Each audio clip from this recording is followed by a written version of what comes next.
really a pleasure to be here. Hello, my name is Abhishek Das. I'm an Associate Director and an ML Engineer at KPMG India. KPMG are absolutely honored to be partnering with the Economic Times to moderate this discussion for the Digital Warrior CEO panel discussion. So we do have, the leading minds of information networks and technologies and data centers here with us today, talking about rewarring constraints with AI, advanced data center strategies. As Shika mentioned, for our panelists, we have Mr. Sajan Paul from Juniper Networks, Mr. Sunil Gupta, CEO of Yota, Mr. Piyush Somani, founder, CMD and CEO of ESDS, and Mr. Kamal Nath, CEO of Technologies India. Mr. Piyush Somani, you manage one of the largest data centers in Mumbai. And obviously we know how COVID has affected that state. What was your experience running data centers in 2020, and how are you thinking about data center infrastructure management differently as a result of the? Yeah, so COVID was a great learning as a data center player, as a cloud service provider. Lots of things have changed right from the time COVID has come in for us as well. So prior to COVID, we implemented our own DCIM.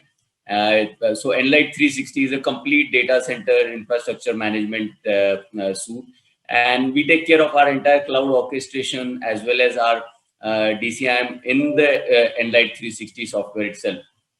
But prior to COVID, we never thought that there could be a situation where you will never be able to have at least a single person in the data center. So that was never thought at all. So we thought that, okay, if this goes wrong, then electricians are there. They will just go reboot the AC. If this goes wrong, there would be electricians, they would go and just probably switch on this button. So those were the things which we missed out while designing our own software, because we assumed that these are some very common resources which are always available. But post-COVID, there was a realization those 2-3 days, those initial 2-3 days when we were not getting permission from the police department to send people to all our 3 data centers like Nasik, Mumbai, Bangalore. That time we realized that we need to design software in such a way that it becomes autonomous. It drives the entire data center on its own. And then we started implementing. So we have a very strong R&D team, like 180 people working on our own software products. And immediately we started implementing IoT and ML, machine learning, into our Enlight 360. And within no time, we were able to get that thing implemented. We were able to get the sensors in place. So temperature was getting monitored very quickly, because those are some very basic sensors. So we started monitoring temperature, where exactly in what part of my data center, what is the temperature right now. Based on that, we started deploying tiles, mechanized tiles. So those were being operated through our DCIM itself. So they were able to accordingly release more cold air in certain pockets. So we started doing that. Then we were collecting a lot of data from the batteries also. We were collecting a lot of data from the UPS systems also. The reverse harmonics that are happening during the daytime and the reverse harmonics during the night time. So all that information was coming to us. And then we started implementing RPA for the machine rebooting part. So if at all UPS systems, or if at all any of the AC system, air conditioning system, they fail during the process, how they can be rebooted, how they can be controlled. So we started implementing that. So we are yet to complete on that part, but IoT and ML we were able to implement in a very short span of time. And I think so now the world is also going to look for such autonomous data centers, where if you do not have humans inside, you should be able to completely run the operations of the data center without any hesitation. So we are very soon going to release an updated version of our Enlight 360 for the market, so that people having challenges in India. Now the softwares which we are implementing, majority of the data centers implement the softwares which are designed for an American data center, or for an Australian data center, some other country where you do not have the challenge that we have in India. But in India, we have far many more challenges than any other country.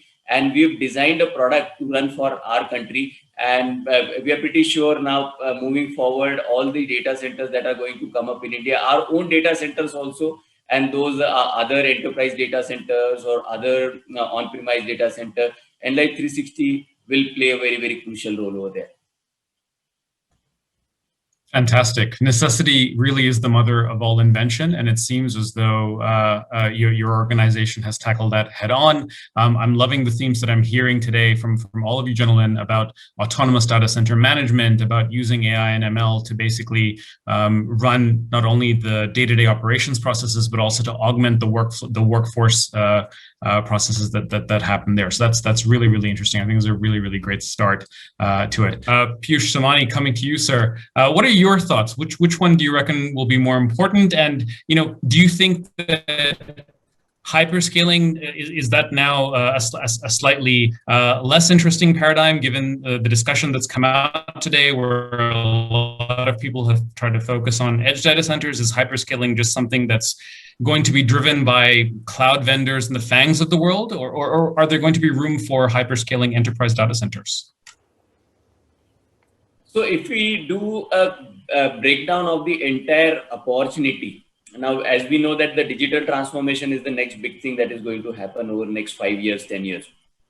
Now, if you break it down further, we will see that the data center, there are a couple of categories in data center business also. One would be the hyperscalers would be there, and one would be the enterprise retail colo kind of business. So if you look at the wholesale colo and retail colo, there would be probably a 50-50 over there as well. And there are a lot of new generation companies which are coming now. New generation companies also, and some of the other tech companies as well. Those are bringing a lot of blockchain workloads, IoT workloads, RPA workloads, and the compute requirement of those workloads is going to be far more than the compute requirement which would be coming from the hyperscalers. The traditional hyperscalers would be only focusing on providing cloud infrastructure as a service, and vis-a-vis a new generation company which is coming up with blockchain workloads or IoT workloads, AI, ML workloads, RPA, their consumption of compute is going to be far more than the traditional hyperscalers. So moving forward, next 3 years, 4 years time, we will see there would be a lot of new companies. The FANGs of the world may not be able to dominate the entire infrastructure as a service business. There would be a lot of new generation company that would be coming up, and they will take away majority of the business. And disruption has been a constant that we have seen in the technology industry. We have regularly seen every 5 years, there are some players who are going out and there are some players who are coming in. And in next 5 years, I expect the same thing to happen. There would be a lot of big players who will go out, and there would be a lot of new generation startup who will come in, and they're all getting funded also. If we track the funding that is happening from the American investors, European investors, we will see that there is a trend right now. The companies which are getting investments right now, even in India, the companies which are getting investments right now, those are the ones over the next couple of years who will bring massive transformation in the tech world. And whatever estimations have been done, we keep on talking about Gartner projections. Gartner projected 6% growth, Gartner projected 4% growth. All of that is going to be completely disrupted by the actual consumption that is going to happen. We are running the biggest IoT workloads right now, which is happening in India and in the world also. The biggest smart metering project that is happening right now in the world is going live phase by phase from our cloud, from our data center. And we've seen the consumption is humongous. 3 years back, we never anticipated that this is the kind of consumption that is going to happen in the future. And literally in one rack, you are going to consume 25 kilowatts of power, 30 kilowatts of power. Each of the servers which are going to come up with the GPUs, their consumption would be in kilowatts. So that's the future. And you are anticipating only 6% growth rate for the data centers. When the consumption is going to be 10 times more, how can you anticipate only 6% growth for the data center? So the opportunity is big. And that is the reason everyone is investing in this space. And everyone is wanting to make maximum, because Data center investments are considered to be the most safest investment. And whatever amount you invest today, you make an exit 6-7 years down the line, you always earn far more than what you have invested. So that is happening right now in India. And also one more thing we need to understand, compared to Japan, the size of the data centers, the amount of compute which is there in India is one tenth. We are 1/10 of Japan.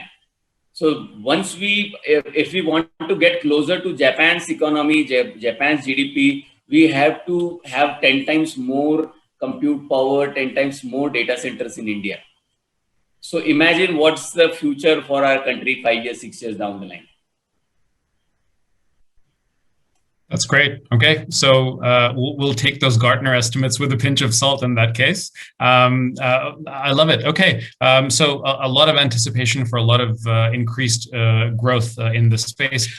Okay, I want to move on, even though this is like super fascinating, and talk a little bit about sustainability, because while I think we've made the case, or rather 2020 helped make the case, that data centers are essential services, but at what cost to the environment? Because every year we have millions of data centers worldwide, and they're purging metric tons of hardware, they're draining country-sized amounts of electricity, and they're generating carbon emissions as much as the global airline industry. So actually several models predict that data center energy usage could be over 10% of global electricity supply in 2030 if left unchecked. So I wanted to start by asking you, Piyush Somani, what does a green data center look like to you? So a green data center, in a simple language, a green data center has to be completely powered by a green source of energy. So it's not just a green building that, okay, you have designed a green building and you are running a data center in a green building. It's not like that. Your entire power through which you are getting the data center powered up has to come from green source, like maybe solar or hydropower or wind power.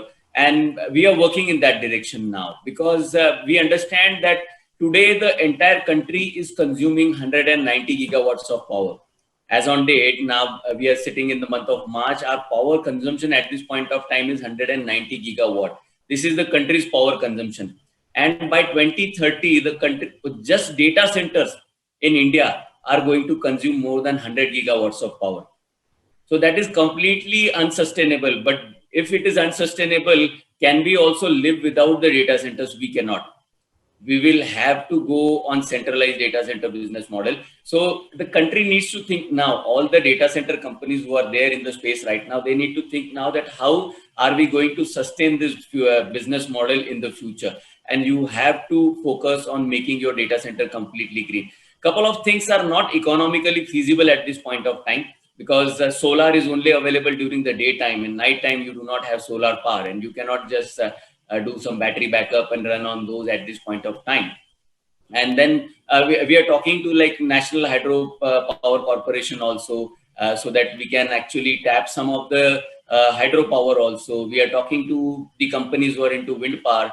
So we are talking to everyone to make sure that, okay, during the daytime we can have solar power, and during the nighttime we can have wind power or hydropower, something of that sort, so that we can have a complete 100% green power. But that would take at least another 2 years to make ourselves a 100% green data center. But everyone has to think in that direction, right, at this point of time, or else by 2030, the entire business model will become unsustainable. The country would be giving more than 40% of its power to just data centers.